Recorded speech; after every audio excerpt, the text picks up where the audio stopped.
You've got it tuned to KUNM, and this is Studio 505. The second hour of the show is going to start off with a feature with Hataałii. He was in the studio here a couple different times back in October. Got some live music with them and some conversation. We're going to listen to some tracks from his latest album called Waiting for a Sign. He's actually performing at 606 Studio on Saturday, February 22nd, along with Jakob, Jaques, who often works with him, Matt Stevenson, and AJ Woods. This is a benefit show for Cuba called Bread for Our Neighbors, and this is at 606 Broadway on Saturday, February 22nd, 7 p.m. Hello, everybody. This song is called Burn off of the new album.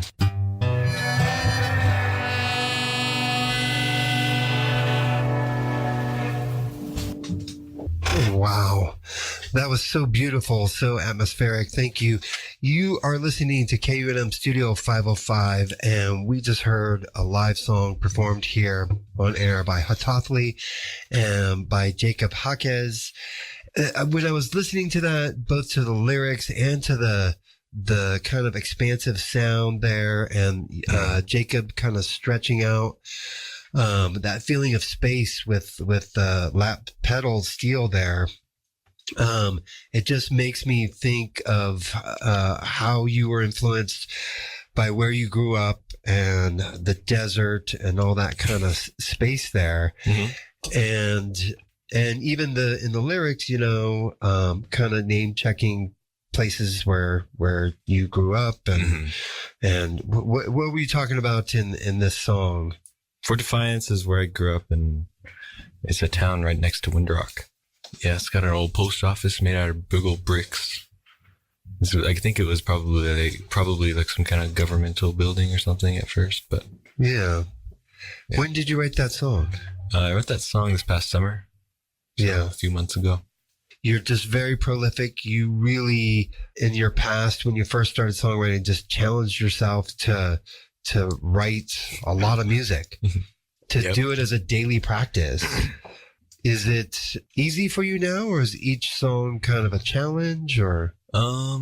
If it's a challenge, it usually comes out really good, but easy songs are fine too.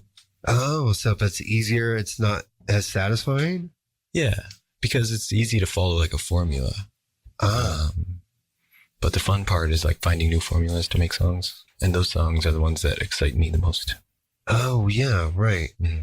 Jakob, how long have you been friends with and performing with Hataałii? We've been friends for quite a bit now, since like early high school. Yeah. Yeah, we went to Navajo Prep. Okay. And that's when you started songwriting, right? Started on the bass. Yeah. Well, I started playing the bass in middle school. Okay. I didn't start making songs though until high school. All right. Jakob, how about you? Where'd you get your start? Probably around the same time as Hataałii. That when he first started, when he brought his instruments to school, he kind of showed me around, and it was probably my first time playing instruments in my life. And yeah, so he was kind of a pusher man. Yeah. He was like, hey, try this. Yeah. I forced a bunch of my friends to learn how to play instruments so that I could have a band. That's a good idea. Yeah, we were called the Remnants. That's a great Shout name. out. I think there's still songs no way of the Remnants on SoundCloud. There's Remnants of the Remnants. Yep. I like the idea. Start off with the people that you like, then encourage them to get into music and start to learn how to play, because that can kind of help soften some of the things that happens with bands sometimes, which is kind of personality and ego conflicts. Right. Yeah. That's one of the reasons I don't really have a band, that's one of the reasons why I started doing it on my own, because I just like to be by myself most of the time. Yeah. Are you a type A personality? What is that? That's somebody who likes to be in control of things. Like, I want to be in control of the drum track, the guitar part, the vocal part. Oh. You might not be. I'm just kind of curious. Maybe. I don't know. Yeah. I mean, if I record drums and all that, I like to I don't really care how it sounds at first, but then I'll mix it afterwards a lot. Yeah. So when you're creating music, it's often a solitary endeavor. But then when you perform it and you're out with Jakob and you guys did a tour in Texas and Arizona and been doing all these things, playing with a lot of different people, does that feel different to you when you finally get to share it with a live audience? Yeah. Yeah, it's like the opposite of what making music is, which is like making music for me. It's like I'm by myself and it's a lot of like just introspection. Whereas going out to play, it's like literally uh, it's like physically expressing rather than, being cooped up. Yeah. It's like opposites. Hataałi's new album is called Waiting for a Sign, and it's to be found everywhere. It's his second for Dangerbird Records, last year's Singing into Darkness. And you can also find his 4 self-released albums out there as well. And you can follow Hataałi on Instagram and Facebook. It's spelled Hataaalii.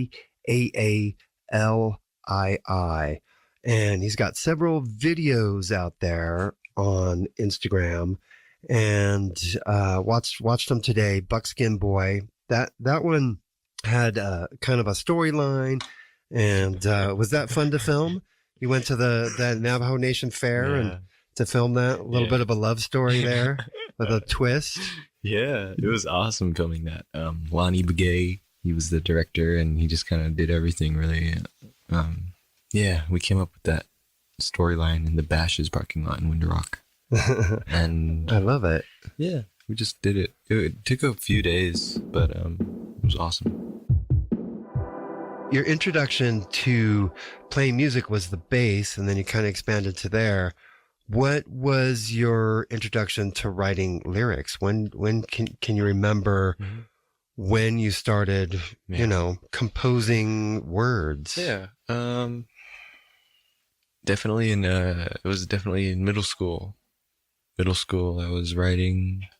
I remember being made fun of by not being made fun of, but like my friends would like give me a lot of crap for like writing at the lunch table or something. Just writing writing what I would consider songs. Just writing line after line and then like drawing a C chord. Like, a C chord would sound nice with this, and then a G chord. Those never really ever went anywhere, but it just felt good to like feel like I might be writing something cool. Yeah. I had read this very interesting thing you talked about. I don't know the Dene words for them, but you had talked about in the Navajo religion the talking god. Do you remember anything about that?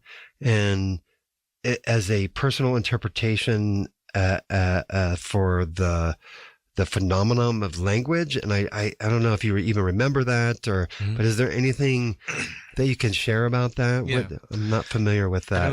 I don't remember where I said that, but that's something that has always remained in me, or like a theory, or I don't know, or just my own interpretation of what that is. Because in Navajo religion, there are a lot of figures, and I like to think that they represent something more than that. And is the Navajo word for talking god. My mom described it to me though in a way that was not like just a god who talks. It was more like ha. That ha is like it comes. The word ha is east, and it's worded that way because the sun comes from the east. Like coming. Hago is come here.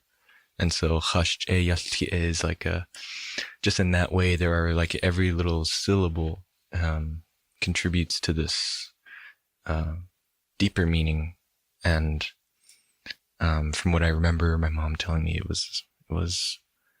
had to do with like the process of language like coming out of you. And that's just something I really respect. And so this new album, Waiting for a Sign, you worked in a studio, or were you again doing home recordings, or? This Waiting for a Sign was recorded at Casa Animalia in Santa Fe, produced by Alex Simon, who runs the studio. Oh yeah. So yeah, it was professional, all the works. And I heard that you had started with a very large amount of demos. Yeah. Going into this process. Mm-hmm. as of right now, maybe I probably have about 3 albums worth of unreleased songs, and so that's just kind of how it has always been. Like, if I get an opportunity to record something professionally, I'll usually just pick out of out of a bunch of demos. And the songs that you pick to gather into an album, do they resonate with you as far as like a theme or are they pieces where they complement each other? Like how do you pick what's going to go on the next album? For Waiting for a Sign, I was picking as we went along recording, so I didn't show up to the studio with like demos, like the exact demos in mind.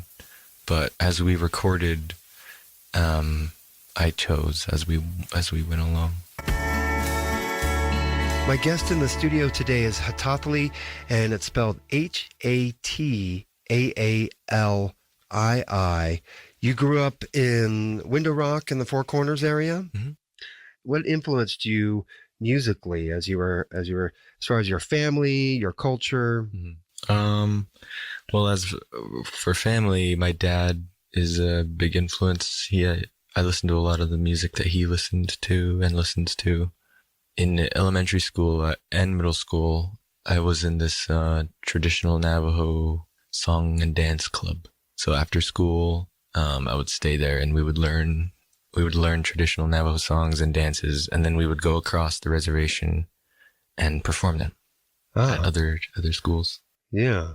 And does that inform anything that you're doing today as far as either musically or lyrically or perspective? Probably in some way. I mean, in a way, I've been performing since I was in like elementary school in front of people, and so maybe it has helped me like be able to lock in before shows and stuff, like not be nervous and all that. Oh yeah, the performance aspect of it. Yeah. What about your dad? Like, what kind of stuff do you remember him playing that made an impression on you?